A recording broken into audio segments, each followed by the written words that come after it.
खबर के साथ करेंगे। झारखंड विधानसभा का विशेष सत्र मंगलवार 11 बजे तक के लिए स्थगित कर दिया गया।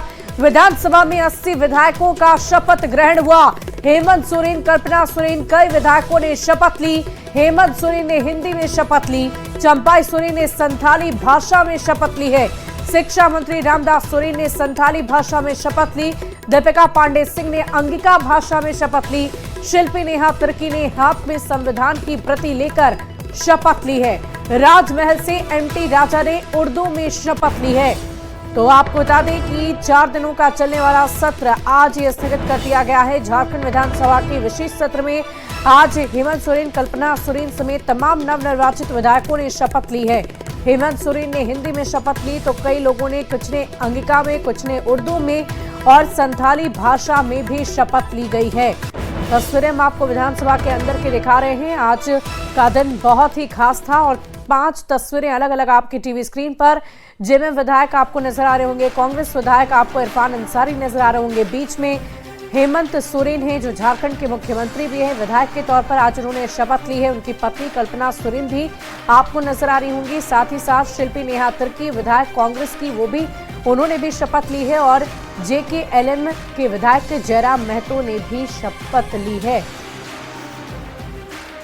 मैं कल्पना मुर्मू सोरेन जो विधानसभा की सदस्य निर्वाचित हुई हूँ, सत्यनिष्ठा से प्रतिज्ञान करती हूँ कि मैं विधि द्वारा स्थापित भारत के संविधान के प्रति सच्ची श्रद्धा और निष्ठा रखूंगी।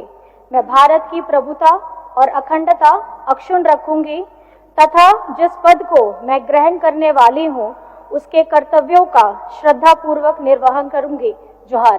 मैं जयराम कुमार महतो जे की विधानसभा कर सदस्य बाछायल गेल है, सत्य निष्ठा से मैं क्रिया खाहूँ कि आइने दिगेले थापल भारत कर संविधान के प्रति सत्य श्रद्धा और निष्ठा रखब। मैं भारत कर प्रभुता और अखंडता के बचाए रखब और जह पदवीटा मैं धारण करब अकर कर्तव्य के श्रद्धा पूर्वक निर्वहन करब।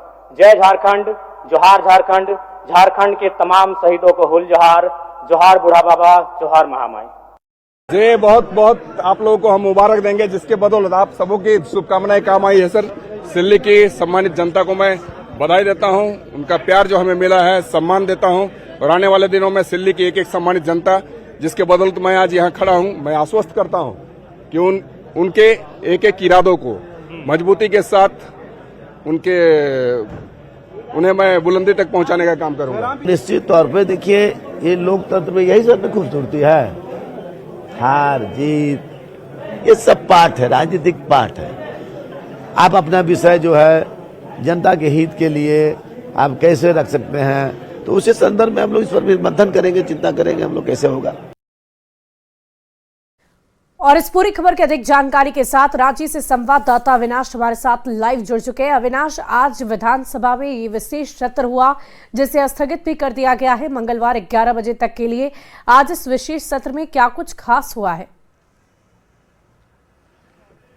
देखिए, बहुत कुछ खास रहा। सदन के अंदर जब शपथ ग्रहण की शुरुआत हुई और सबसे पहले सीएम हेमंत सोरेन ने शपथ ली सदस्य के तौर पर, विधानसभा के सदस्य के तौर पर। और उसके बाद सबसे पहले आपको याद होगा जैसे कि राजभवन में जो मंत्रिमंडल का शपथ ग्रहण हुआ था उसका जो हियरार्की था, उसी तरह से यहाँ सदन के अंदर में भी मंत्रिमंडल के जितने भी सदस्य थे वरीयता के आधार पर उन्होंने सबसे पहले शपथ ली और उसके बाद फिर 1 नंबर विधानसभा क्षेत्र मतलब राजमहल से शुरुआत हुई और 81 की अगर हम बात कर लें मतलब भवनाथपुर की बात कर लें तो वहां तक सभी सदस्यों ने शपथ ली है। आपको याद है कि राजभवन में प्रोटेम स्पीकर के तौर पर पहले ही स्टीफन मरांडी का शपथ ग्रहण हो चुका था, तो उनको छोड़कर 80 अगर हम बात कर लें तो यहाँ आज सदस्यता शपथ ग्रहण यहाँ पर हुई है। अलग अलग भाषाओं में, आप हिंदी की बात कर लें, बंगला की बात कर लें, अंगिका की बात कर लें, संथाली की बात कर लें, हो की बात कर लें, आप कुड़ुक की बात कर लें, सभी भाषाओं में जो अपने अलग अलग क्षेत्र से, विधानसभा क्षेत्र से जो विधायक चुनकर आए हैं उन्होंने अपने स्थानीय भाषा को ज्यादा तवज्जो दी और अपने भाषा में ही उन्होंने पद और गोपनीयता की शपथ ली है। इसके साथ ही हम ये भी कह सकते हैं कि सदन के अंदर का जो माहौल था भले ही सत्ता पक्ष और विपक्ष के बीच में कुछ दूरियां रहती हैं, बैठने का स्थान अलग होता है, लेकिन दोनों ही तरफ से एक दूसरे से मिलने जुलने का क्रम जारी रहा। जयराम महतो जब शपथ लेकर गए तो उन्होंने मथुरा महतो को का पैर छूकर प्रणाम किया। वाकई अविनाश, बहुत सारी खास और सुखद तस्वीरें भी आज देखने को मिली है और अब इंतजार रहेगा कि सदन के भीतर सत्ता पक्ष और विपक्ष के बीच में कौन कौन से सवाल किए जाते हैं, कौन कौन से मुद्दों को विधानसभा के पटल पर उठाया जाता है। आज का दिन खास रहा। बहुत बहुत शुक्रिया आपका हमारे साथ जुड़ने के लिए। 7वीं बार विधायक चुनकर आए सीपी सिंह का ऐलान हो गया है। कहा 8वीं बार नहीं लड़ूंगा चुनाव, वचन दिया है। रघुकुल रीत सदा चली आई, प्राण जाए पर वचन न जाए। सीपी सिंह ने विधानसभा की चौखट को प्रणाम किया। तो रांची से ये बड़ी खबर आपको बता रहे हैं। सीपी सिंह को लेकर उन्होंने साफ तौर पर कहा कि 8वीं बार नहीं लड़ूंगा चुनाव, मैंने वचन दिया था और अब आगे मैं चुनाव नहीं लड़ूंगा। रघुकुल रीत सदा चली आई, प्राण जाए पर वचन न जाए, मैं अपने वचन पर काबिज रहूंगा। सीपी सिंह ने विधानसभा की चौखट को प्रणाम किया। बात है कि 7वीं बार के बाद भी कुछ होता है, लेकिन मैंने कह दिया है कि 7वीं बार के बाद 8वीं बार विधानसभा का चुनाव नहीं लड़ूंगा। रघुकुल रीत सदा चली आई, प्राण जाए पर वचन न जाए। हम लोग रघुकुल वाले हैं, तो जो वचन दिया है उसको पूरा करेंगे।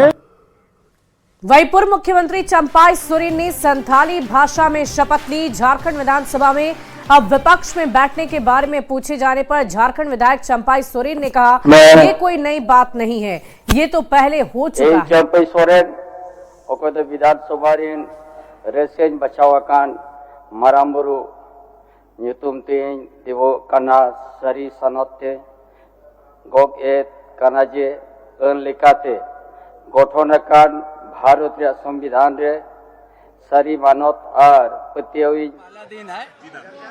आज सभी सदस्य आज तो पहुंच लेंगे, उसका बाद हम लोग आगे बढ़ेंगे। वही न्यूज 18 से खास बातचीत में हजारीबाग से बीजेपी सांसद मनीष जायसवाल ने कई मुद्दों पर अपनी राय रखी। संसद सत्र में विपक्ष के हंगामे को लेकर उन्होंने कहा कि इन लोगों को केवल हंगामा और राजनीति करना है, देश देख रहा है, उचित समय पर विपक्ष को जवाब देगा। हैं हजारीबाग से बीजेपी सांसद मनीष जायसवाल से। मनीष जी, अपोजिशन की तरफ से लगातार हंगामा किया जा रहा है। आज भी कांग्रेस के नेतृत्व में बाकी जो अपोजिशन इंडिया ब्लॉक के सांसद हैं वो धरना देने की तैयारी में है। किस तरह से देखते हैं लगातार जो संसद में हंगामा हो रहा है? देखिए, इनको केवल राजनीति करना है। विपक्ष का काम होता है एक सकारात्मक भूमिका निभाना, जिसमें कि सत्ता पक्ष जो है एक सही दिशा में देश का शासन कर सके। लेकिन इनका मकसद केवल हंगामा फैलाना है। अलग अलग इश्यूज पर आप देख रहे होंगे कि जब से पार्लियामेंट केवल एक दिन ही चला और उसके बाद जो है पार्लियामेंट को रोज इन लोगों ने इंस्टॉल किया है। हर क्षेत्र का, हर सांसद का, और सांसद का मतलब हो गया लोकल लोगों का जो है प्रश्न यहाँ पर आना रहता है और उसका समाधान भी होना रहता है। लेकिन इनके इस हठ धर्मिता के चलते ये जो सारा पार्लियामेंट का जो सेशन है ये वॉश आउट हो रहा है। ये ना तो देश के लिए अच्छा है, ना ही समाज के लिए अच्छा है। बिरादरी जो है केवल हम लोग 2-3 देश तक ही सीमित हैं, और अगर वहाँ से भी उनको अगर हटाया जाएगा, मार के भगाया जाएगा, तो उनके पास जाने के लिए बहुत कुछ है नहीं। और यहाँ के हिंदुओं को भी ये बात समझने की ज़रूरत है कि जो बांग्लादेश में हो रहा है वो एक मैसेज है यहाँ इस भारत में रहने वाले तमाम हिंदुओं के लिए। भारत सरकार गंभीरता दिखा रही है। आज का जो वार्ता होता है, हम लोग उम्मीद करेंगे कि एक सकारात्मक पहल जो है वो फलाफल भी उसका निकलेगा। लेकिन भारत सरकार गंभीर हो, भारत सरकार कार्रवाई करे, ये हम लोग भी चाहते हैं। चलिए, बहुत बहुत धन्यवाद। तो ये थे बीजेपी सांसद मनीष जायसवाल। कैमरामैन अपू पाठक के साथ अमितेश सिंह, न्यूज 18 दिल्ली। और अगली खबर जमशेदपुर से, जहां नक्सल प्रभावित इलाके घाटशिला के बच्चे जब टाटा जू घूमने पहुंचे तो उनकी खुशी का ठिकाना नहीं रहा। पब्लिक फ्रेंडली पुलिस की पहल से बच्चे उत्साहित नजर आए और इसी के साथ उन्हें पढ़ाई के लिए भी प्रेरित किया गया।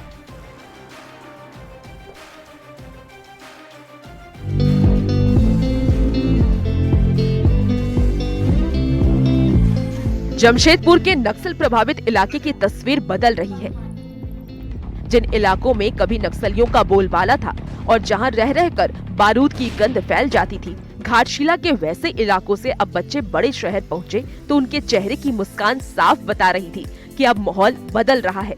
लखाई डी के बच्चों को सामुदायिक पुलिसिंग के तहत टाटा जू घुमाया गया। अब तक किताबों में दिखने वाली चीजों को बच्चों ने आँखों से अपने सामने देखा और जब बच्चे खुल गए तो उनकी इच्छा भी सामने आई। किसी ने डॉक्टर तो किसी ने टीचर तो किसी ने पुलिस अधिकारी बनने की ख्वाहिश जाहिर की। घूमने में बहुत अच्छे लगे हैं सर। उसके लिए यहाँ के हमारे एसएसपी और एसपी के द्वारा जो हम लोग का भ्रमण हेतु योजना बनाई थी, तो हम लोग इसमें भ्रमण करके बहुत अच्छे लगे सर। बहुत कुछ देख करके सीखे। हमको सर दिए, बैग दिए, लिखने के लिए कॉपी पेन दिए और खाने के लिए चॉकलेट भी दिए। हम बनना चाहते हैं, डॉक्टर बनना चाहते हैं। सर पूछे हमसे आप कि आप लोग क्या बड़ा हो के क्या बनना चाहते हैं, तो हम बोले कि हम डॉक्टर बनना चाहते हैं। बात किए और बैग सब भी दिए हम लोग को। और क्या बोल रहे हैं? और बोले थे कि अच्छे से पढ़िए, बोला कि पढ़ाई के आगे क्या बनोगी। हम बोले कि आगे बनेंगे, पढ़ाई करके इंजीनियर बनेंगे। सामुदायिक पुलिसिंग के तहत एसएसपी ने बच्चों के बीच बैग, किताब, कॉपी का वितरण किया। बच्चों को अपने हाथ से चॉकलेट खिलाई और उनके साथ ही जू घूमने का आनंद उठाया। भी हम लोग रिमोट एरियाज वगैरह में सामुदायिक पुलिसिंग के लिए विशेष तौर पर जाते हैं, तो वहाँ के ग्रामीणों के साथ, बच्चों के साथ इंटरेक्शन करते हैं, वहाँ की समस्याओं को समझने का प्रयास करते हैं और यथासंभव प्रशासन के साथ मिलकर के उसके निदान का भी प्रयास करते हैं। और पुलिस भी आज के समय में हर जगह पहुंचती है, हर जगह तुरंत से तुरंत सहायता पहुंचाते हैं हम लोग। इसी वजह से जो एक संवादहीनता थी वो खत्म हो रही है और नक्सलियों को हम लोग लगातार बैकफुट पे रखे हुए हैं। नक्सल प्रभावित इलाकों में लोग पहले पुलिस से डरते थे, लेकिन अब सोच बदली है, माहौल बदला है और लोग समाज की मुख्य धारा से जुड़ रहे हैं। नक्सली आतंक की काली साया से दूर अब ये बच्चे खुलकर जीना चाहते हैं, कुछ बनना चाहते हैं और इस मुहिम में पुलिस का भी पूरा सहयोग मिल रहा है। जमशेदपुर से न्यूज़ 18 के लिए आशीष तिवारी की रिपोर्ट। और इस बीच धनबाद से एक बड़ी खबर आ रही है। सीआईएसएफ कैंप में जवान को गोली लग गई। राइफल साफ करने के दौरान ये गोली लगी। गोली लगने से जवान की मौत की खबर। मृतक जवान पलामू का रहने वाला था। नक्सली इलाका टोंडी में उसकी पोस्टिंग थी।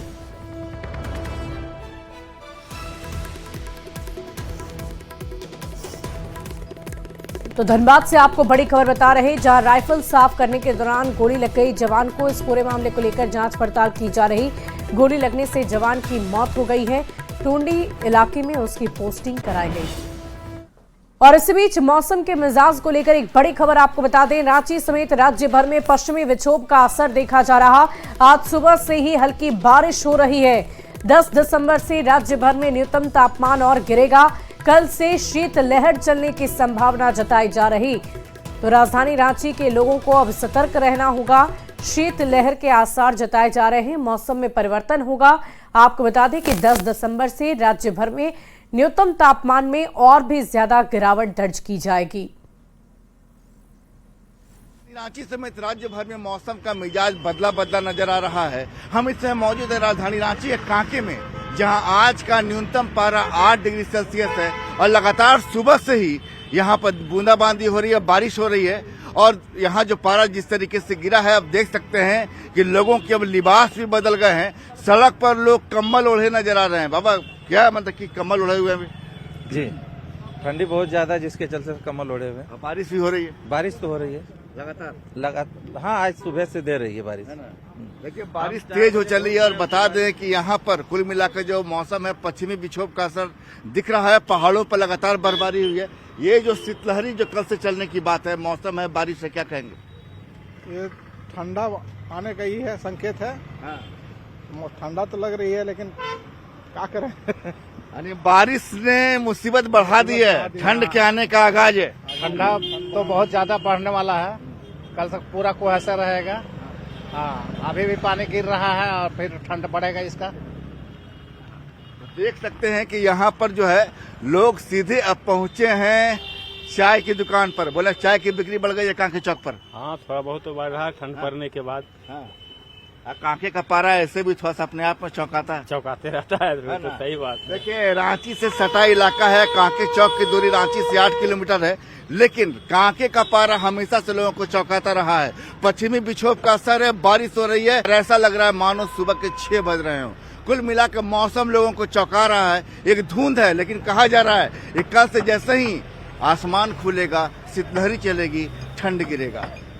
कैमरा में संजीत तिवारी के साथ संजय कुमार सिन्हा, न्यूज 18 रांची।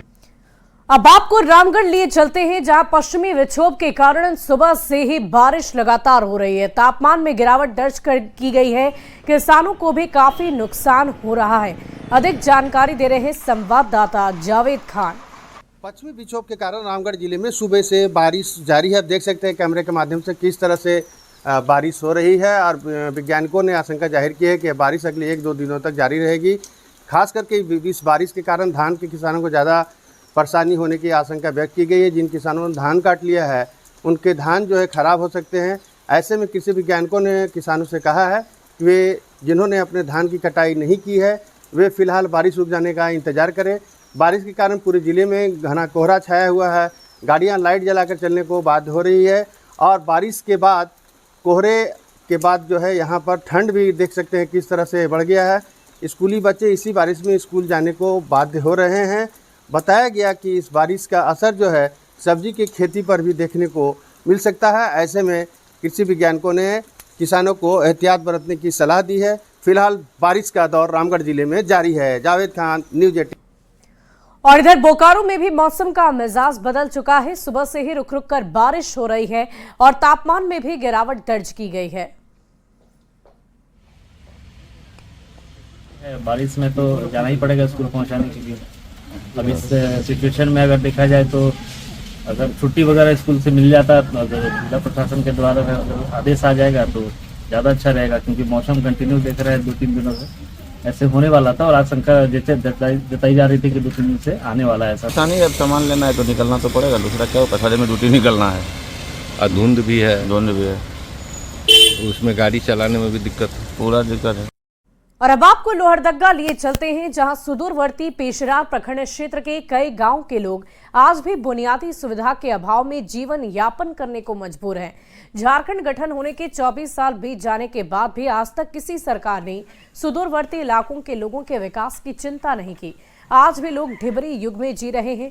जिले के सुदूरवर्ती नक्सल प्रभावित पेशरार प्रखंड क्षेत्र के पुलुंग गांव में मूलभूत सुविधाओं का घोर अभाव है, जिससे लोगों को काफी परेशानी होती है। गांव में बिजली, पानी और सड़कें नहीं हैं, जिससे यहां लोग आदिम युग में जीने को मजबूर हैं। लाइन बाती ने है, टूट फूट भी गया है, ट्रांसफार्मर भी न बैठा हुआ है, पानी के साधन न है पीने के लिए, और रोड भी न है। पीने के लिए पानी का भी कुछ दिक्कत है और रोड का भी दिक्कत है और बिजली लाइन कुछ जलिए नहीं रहा है। जब से ये शुरू जो यहाँ से शुरू स्टार्ट हुआ उस समय से यहाँ तक नहीं पहुँचा है। रोड भी नहीं है इधर आने जाने के लिए, कुछ बीमार हो गया तो लगने के लिए दिक्कत होता है। फिर उसके अलावा फिर बिजली लाइन भी बत्ती अंधेरा में रहना पड़ता है। पहले तो आपके माध्यम से हमें ये सूचना प्राप्त हुई है कि वहाँ पे किस किस तरह की समस्या, मूलभूत समस्या है। बिजली का पोल है लेकिन बिजली नहीं है, रोड कनेक्टिविटी की प्रॉब्लम है, लोगों को अपना राशन लेने के लिए, पानी लेने के लिए बहुत दूर तक ट्रैवल करना पड़ता है। तो इसको संज्ञान में लिया है, जैसे इसको इमीडिएटली एक लिस्ट बनाकर मैं जो संबंधित विभाग है उनको भेजूंगा और इंश्योर करूंगा कि उस पर जल्द से जल्द काम शुरू हो और योजना जो है धरातल पर। और अब आपको गिरिडीह लेकर चलते हैं, जहां बेंगाबाद प्रखंड के आदिवासी बहुल गांव भालपहरी में अभी तक किसी भी सरकारी आवास योजना का लाभ आदिवासियों को नहीं मिला है। यहां पर लगभग 500 की आबादी रहती है, 80 घर हैं, जिनमें से 50 से अधिक कच्चे मकान हैं। कई बार आवास के लिए प्रयास किए गए, बावजूद इन आदिवासियों को आवास योजना का लाभ ही नहीं मिल पाया। इस प्रकार कच्चे मकान में रहने को ये विवश हैं। अधिक जानकारी दे रहे हैं संवाददाता एजाज अहमद। पता नहीं कि आवास कैसे नहीं मिला है। ऐसे तो आवेदन देते देते थक गए। क्या होता है, ब्लॉक में कैंसिल हो जाता है, नहीं जिला में कैंसिल हो जाता है। मोटी मानिए 80 घर है। 80 घर में से कितने कच्चा मकान है मिट्टी वाला? टोटल कच्चा है। एका दो ठो मैंने 20 ठो लगभग कॉलोनी मिला है इंदिरा आवास। बरसात में और गुमला